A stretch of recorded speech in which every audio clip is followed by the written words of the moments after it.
The town of Harvey is located on the Southwestern Highway, 140 kilometres southeast of Perth. The town's name comes from the river that was named by Governor Stirling after it was discovered by Alexander Colley and William Preston in 1829. The origins of the river name are unclear, but the most likely source is Rear Admiral Sir Charles John Harvey, RN, Commander-in-Chief of the West Indies Station in 1818. He originally recommended James Stirling for a promotion, so it's very likely the name was given in his honour. The Aboriginal name for the area is Corrigicup, which means place of the red-tailed black cockatoo.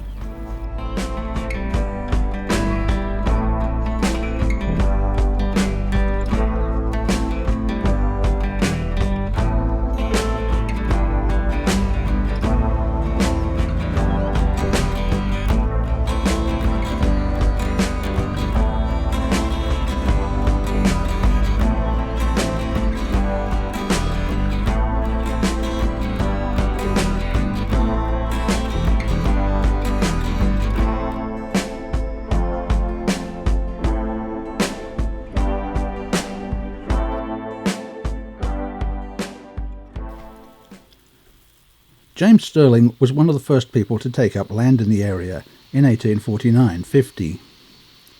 He built a hunting lodge on his property, and this is now featured in the Stirling Cottage and Gardens Heritage Site. May Gibbs, creator of Snugglepot and Cuddlepie, lived there in 1885. The cottage that exists today is a replica and is located about 500 metres downstream of the original site. If you would like to know more about Stirling Cottage, please check out the video and click on the link below.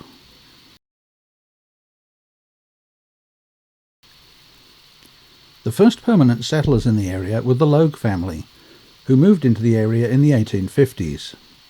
The first town was a private development, which occurred after the opening of a railway station there in 1893. The initial request to gazette the town was made in 1926, but this did not actually happen until 1938. During the Second World War, an internment camp was established to hold Italian and German residents who were thought to be a security risk. A roadside shrine today commemorates these less happy times. There were 3 internment camps in Australia, and the one in Harvey housed about 1,000 men. An internee at the time was quoted as saying, "I can't say they treated me badly, but they took my business away, and worst of all, they took my freedom." On January the 7th, 2016, the town was evacuated due to the threat of a large bushfire. Luckily for Harvey, the fire did not sweep into the town, but unfortunately another small town, Yarloop, was almost destroyed by the same fire.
Harvey is one of the largest regional centres in the area, and agriculture around the town is well known for the production of fruit, fruit juice, beef and dairy products. Other local industries have included mining, vineyards, a silicon smelter, and a pigment plant. Some of the brand names that most West Australians will know very well are Harvey Fresh, Harvey Beef and Harvey Cheese.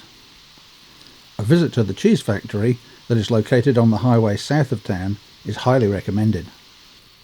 E.G. Green & Sons operated Harvey Beef from 1919 to 2006. The company then had financial problems and was bought out and renamed Harvey Industries. Harvey had the first irrigation scheme in WA after the Harvey Weir was constructed in 1916. The dam wall has since been upgraded twice, giving a water storage capacity of some 56 gigalitres. The dam is located in the Darling Scarp, just a few kilometres east of town. The irrigation dam is also important as a recreational site, with excellent picnic facilities, walking trails, and the opportunity to fish for trout and redfin perch.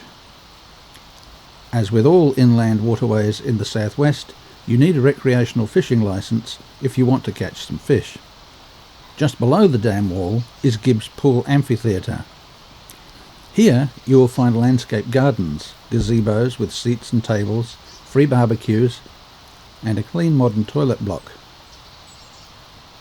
Recently the pool has become clogged with surface water plants, and this detracts somewhat from the usual picturesque setting.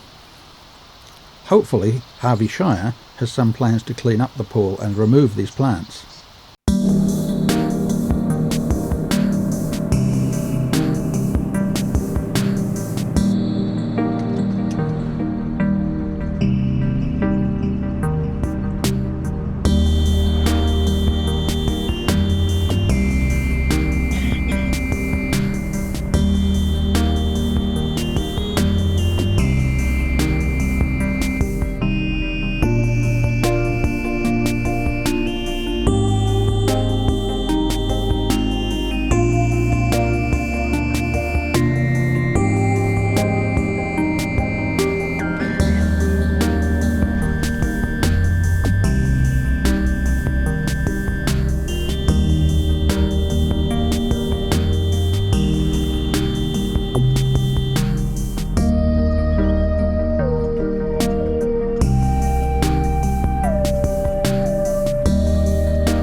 A few kilometres above the dam wall there is a large concrete boat ramp.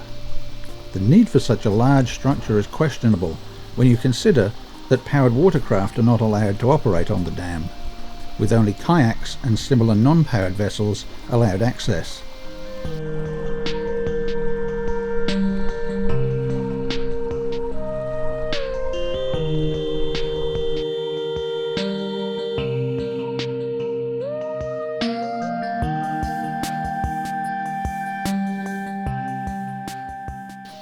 The area around the dam was also a very popular place for off-road enthusiasts to go four-wheel driving. But as this video is being made, we have reports that the site is now closed to all four-wheel drives due to the disrespect of a minority who insisted on leaving rubbish behind when visiting the dam. Again, an important and very popular area is lost due to a few ignorant, thoughtless morons.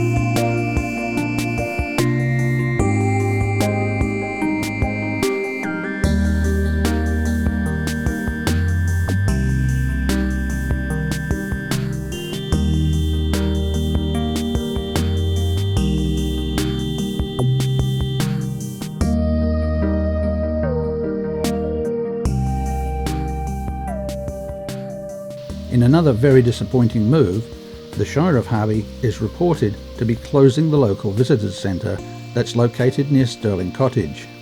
We see this as a very backward step, as online information is never as useful as being able to speak to locals about the area. And people who are not technically minded will be very disadvantaged by the introduction of an online-only information system.